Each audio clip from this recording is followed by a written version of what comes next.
पातर रामा के पातर कानिया यार खड़ा भइल बनिया के दुकान रे लालनवा।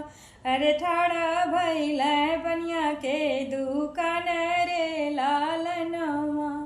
किया तहुले बारामा खैर सो पड़िया यार किया लेबा लवंगा के फूल रे लालनवा।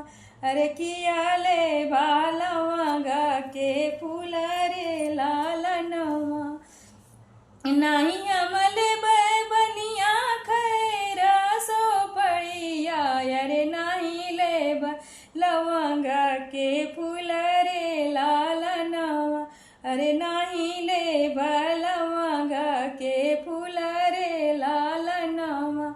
हमके त चाही बनिया सिर के सिंदूरवा यारे सीता बियान हम जाइब रे लालनवा।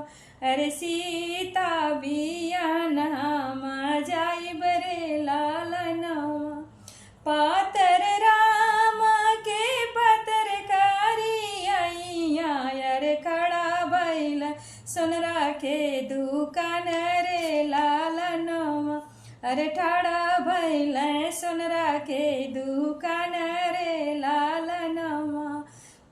किया तहुले बारामा हाथ के अंगूठिया यार किया ले बागले के चयन मारे लालनवा। अरे किया ले बागले के सीकड़िया रे लालनवा। नहीं हमले सुनरा हाथ के अंगूठिया अरे नहीं लेबा गरे के सीकड़िया रे लालनवा।